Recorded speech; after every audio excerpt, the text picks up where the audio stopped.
La saison 2 de Jujutsu Kaisen s'est terminée il y a quelques semaines et j'ai vraiment aimé. Je ne suis d'ailleurs pas le seul, puisque cette saison 2 est classée 23ème dans les top animés de My Anime List. Bref, c'est l'un de mes mangas du moment, avec ses combats épiques et personnages cool, mais aussi une multitude de thèmes comme le deuil, la critique du conservatisme et des institutions qui va avec. Des sujets qui mériteraient tous une vidéo, mais le sujet dont je vais vous parler aujourd'hui, c'est l'une des visions sur le sens de la vie que Jujutsu Kaisen offre à travers le personnage principal de l'œuvre, Yuji Itadori. L'objectif de cette vidéo est de vous donner une nouvelle perspective d'analyse sur l'histoire de Jujutsu Kaisen. Par contre, je vais spoiler plusieurs éléments entre la saison 1 et la saison 2 de la série, donc si vous ne voulez pas vous faire spoiler, revenez voir la vidéo quand vous l'aurez vue. Prêt? Si c'est le cas, allons-y.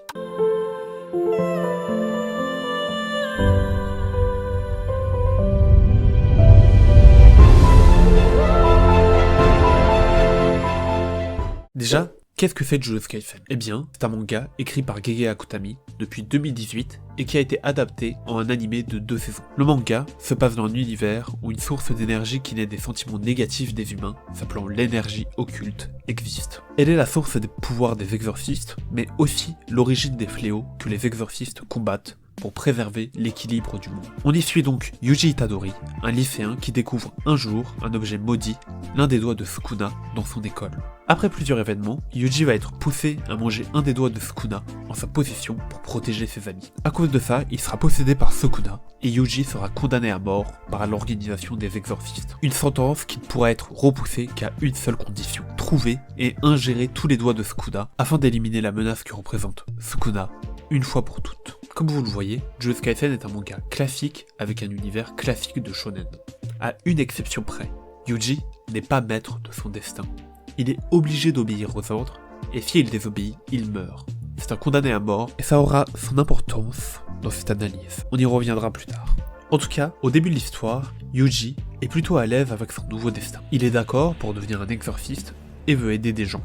Son objectif, c'est d'aider plein de gens pour pouvoir mourir sereinement avec la satisfaction du devoir accompli. Yuji accepte que la mort fasse partie de son quotidien, mais pense qu'il y a des morts justes et injustes. Des morts faites en toute fierté et ceux qui meurent trop tôt. Yuji ne peut accepter ces morts injustes et devient exorciste pour limiter ces morts dites injustes. D'apparence, c'est un engagement altruiste qui vise à aider le plus de personnes possible. Yuji est la seule personne à conserver sa conscience après avoir consommé un doigt de Sukuna. Il a donc une responsabilité unique dans le monde de l'exorcisme pour pouvoir à jamais éradiquer la menace que représente Sukuna. Cette responsabilité donne un sens à sa vie car il ne veut pas mourir en n'ayant rien fait alors qu'il pourrait sauver des vies. Yuji devient donc un exorciste avec un sens du devoir accru qui a l'envie d'aider le plus de personnes possible. Sauf que Yuji sera rapidement confronté à la réalité. Lors de son arrivée à l'école d'exorcisme, le directeur de l'école lui rappellera que les exorcistes meurent toujours avec regret.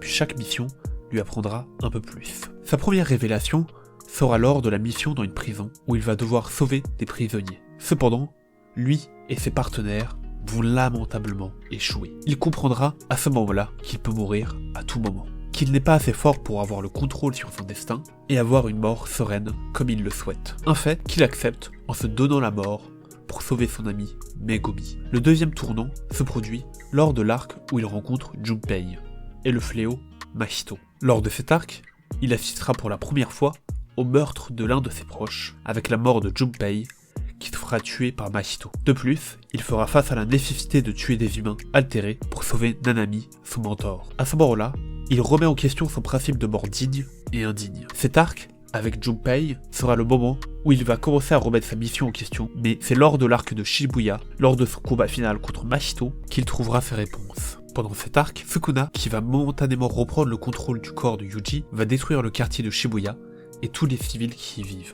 D'autre part, avant que le combat entre Yuji et Mahito commence, Mahito a tué Nanami, le mentor de Yuji, et a blessé très sérieusement sa pote, Nobara, juste pour le plaisir de tuer. C'est ce qui est intéressant avec Mahito. Dans l'œuvre, il incarne le nihilisme. Il pense que la vie n'a pas particulièrement de valeur ou de sens en soi, et donc qu'il ne faut pas s'enfermer dans une ligne de conduite et laisser toutes les possibilités ouvertes. La vie n'a pas de valeur, donc tout le monde est libre. Pour un fléau dont l'activité est de tuer et de semer la terreur, cela est probablement une bénédiction. Cependant, pour nous, les humains et les exorcistes, c'est plutôt un constat amer. Nous sommes libres de faire ce que l'on veut. L'univers est indifférent à notre destin. Que l'on fasse le bien ou le mal, la fin sera la même. La morale où le devoir n'a pas de valeur en soi, ce ne sont que des modes de pensée qui existent.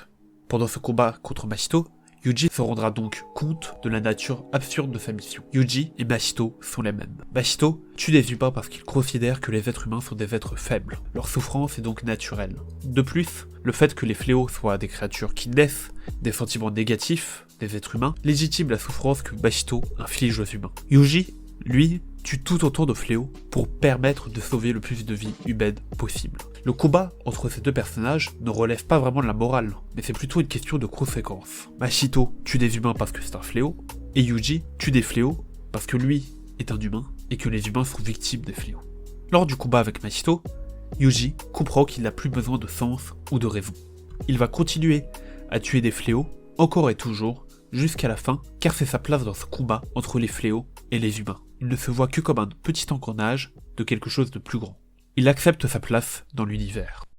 Cette thèse sur le sens de la vie, qui est développée tout au long de la saison 1 et 2, symbolisée par le combat entre Machito et Yuji, me fait donc penser au concept de l'absurde développé par Albert Camus. Selon lui, l'homme se confronte à l'absurdité de la vie en cherchant un sens dans un univers qui a l'air d'être dépourvu de sens intrinsèque. Dans cette perspective, Camus pense que l'homme ne peut pas transcender ses propres limites et comprendre pleinement l'univers d'un point de vue qui dépasserait complètement sa nature humaine. La philosophie de l'absurde, c'est comprendre que la condition humaine fait que les humains ne peuvent comprendre que d'un point de vue humain, ce qui nous empêche de comprendre l'univers. C'est aussi la réalisation que l'on n'a pas de contrôle sur notre vie. Prendre conscience que la mort peut venir à tout moment, demain ou dans 60 ans. Ce sentiment d'absurde naît de la lassitude ou de l'écœurement éprouvé par l'homme contraint à un travail aliénant qui prend conscience que son existence tourne autour d'actes répétitifs et privés de sens alors que l'on peut mourir à tout moment.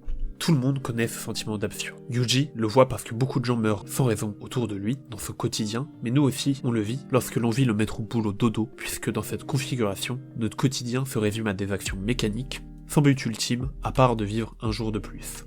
Cependant, comment réagir lorsque l'on se rend compte que la vie est absurde? Camus se pose cette question dans le mythe de Sisyphe, en se demandant comment agir dans un monde dépourvu de sens, et il y identifie plusieurs approches pour vivre dans l'absurdité. Le premier moyen de faire face à l'absurde est la figure du croyant. On parle de celui qui comble le néant, qui est le manque de sens de la vie, en trouvant une vérité dans les événements qui composent la vie, alors qu'il n'en existe pas forcément. Cela permet de s'alléger du poids qu'est notre vie et de vivre plus facilement.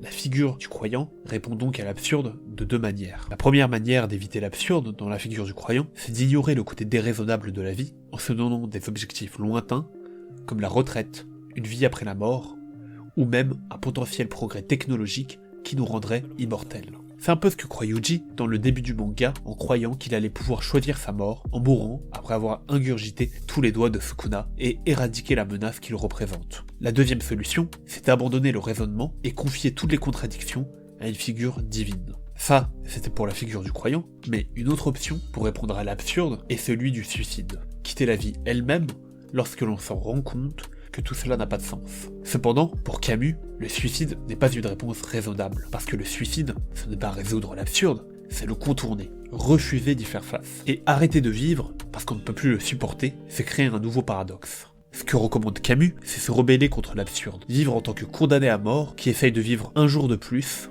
et non en tant que suicidaire. Vivre en connaissant la mort qui est attendue, mais qui n'est jamais souhaitée, comme Yuji, condamné à mort au début du manga. Dans le manga, Yuji évolue et explore plusieurs perspectives. Il est au début dans la figure du croyant, mais pendant le combat contre Machito, il se rend compte de l'absurde et décide de se rebeller. Sa révolte n'est pas dirigée contre la vie elle-même, mais contre l'absurdité qui la caractérise. Cette rébellion se manifeste dans l'action, dans le fait de continuer à avancer, à agir, combattre les fléaux, créant ainsi son propre sens dans un monde qui peut sembler indifférent. Ironiquement, la conscience de l'absurde libère Yuji d'un poids qui nous permet d'atteindre notre seule liberté possible, celle de la conscience. Quand on se rend compte de l'absurde, quand vous décidez de devenir un homme absurde, votre vie n'a toujours aucun sens à part essayer de vivre le plus de choses possible. C'est pour cela qu'il y a plusieurs moyens d'être un homme absurde. En semant la destruction, comme Sukuna ou Machito par exemple, ou en luttant pour le bien de l'humanité, comme les exorcistes. Le chemin que vous prenez, que vous trouvez souhaitable, vous êtes le seul à pouvoir le choisir. L'homme absurde, c'est celui qui accepte l'absurde et choisit d'y vivre avec, en prenant ses responsabilités, en créant son propre sens dans la vie.